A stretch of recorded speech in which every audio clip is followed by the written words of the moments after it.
mastering the unknown, preparing for the battle you didn't choose. What do you do when a battle chooses you? What do you do when something shows up on your doorstep that you did not directly cause, choose, would definitely anticipate? Life is not always sunshine and rainbows. There are seasons where you will suffer, seasons where you will face real pain, and the question is never if the storm is coming, it's how you will respond when it hits. Most people are walking through life as NPCs, totally unaware that they are in a constant, hyper-competitive struggle for their own sanity and future. They wait for things to go wrong to start praying, but by then the flood is already at the door. You have to understand that while it may not be your fault that the world is breaking, it is for damn sure your responsibility to be the one who can fix it. You have to decide right now that you're a winner who performs regardless of the chaos, or are you a loser who folds the moment things get difficult. You need to realize that you are the captain of your own soul and the master of your own territory. Stop messing in someone else's territory or trying to have power over things you have no control over. You can't control the weather. You can't control the economy. And you certainly can't control the people who walk away from you, but you are the master of what happens within you. Most of the world is hopelessly dependent on external circumstances to tell them how to feel. If the sun is out, they're happy. If it rains, they're miserable. That is the worst form of slavery. To master the unknown, you must first master the known, and the only thing you truly know is your own mind. You have to take ownership of why you are here and move from victim mode into execution mode. The billionaire and the bum both face storms.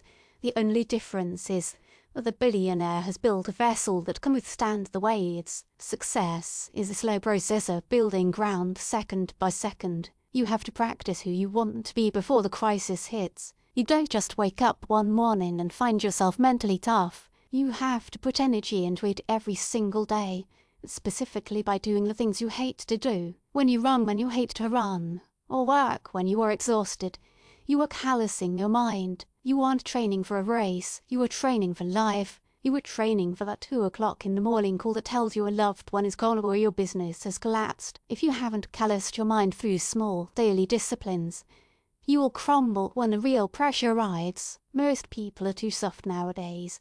This is a softened generation, and that is your biggest competitive advantage. If you had even a fraction of self-discipline, you can outwork and outlast 99% of the population. A man is rewarded in public for what he does in private. There are seasons in your life where you must disappear into the dark room. This is where you unplug from the noise, delete the apps, and walk away from the pint-sized people who are dousing your fire. You have to be willing to hide yourself in the library, in the gym, or in the boardroom and do the work that is required behind closed doors. Build in the dark and announce it when it's finished.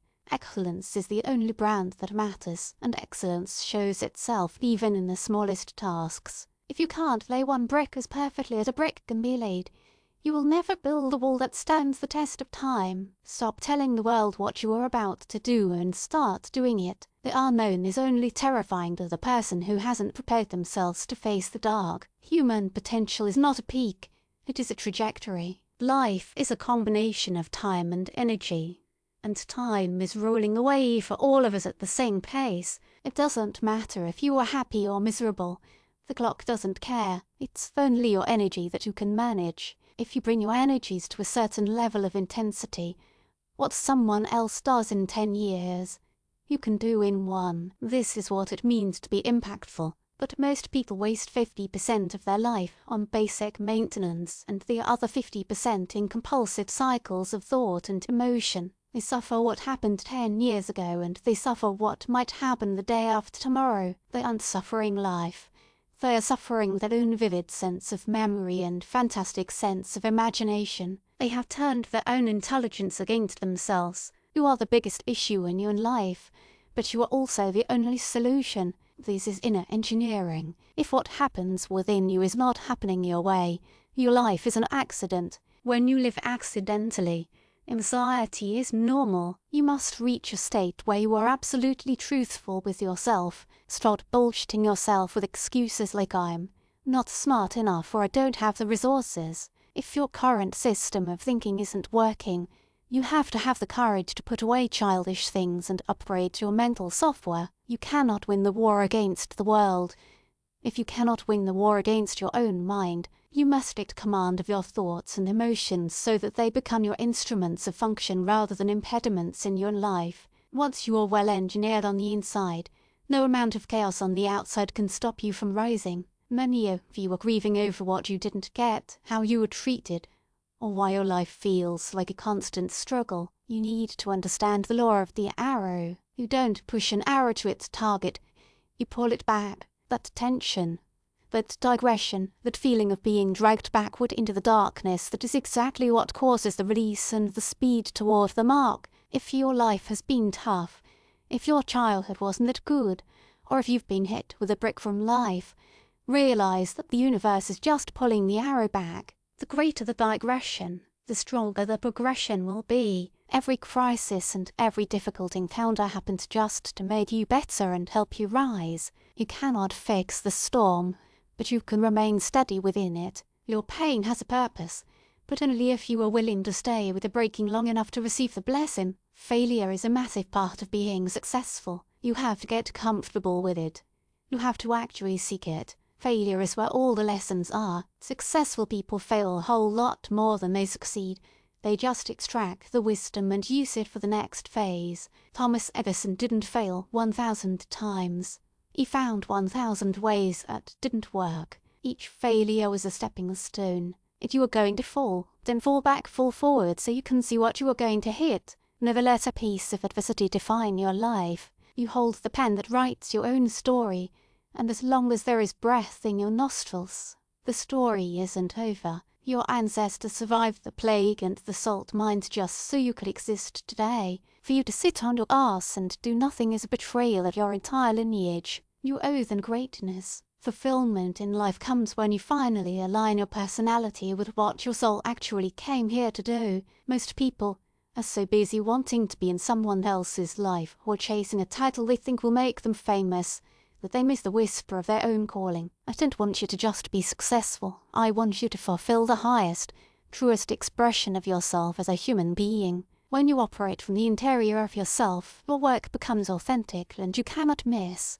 Success will follow you like a shadow when you shift your paradigm to service and significance. Ask yourself, what is my next right move? Don't worry about the whole mountain. Just get still and ask what the next right step is. From this space of stillness and alignment, you must fill your own cup until it runneth over. If you don't fill your cup through self-discipline and spiritual practice, you end up dried up, exhausted, and resentful. But once you are full, you have enough to give to the world. Service is the platform that creates a lasting brand. Whether you are a baker, a doctor, or a janitor, if you look at your work as an offering to something bigger than yourself, it no longer becomes a job, it becomes a mission. You are a double force of nature, and you have been equipped with everything you need to win. Stop compromising your life for what everyone else wants you to do. Have the courage to follow your heart and intuition.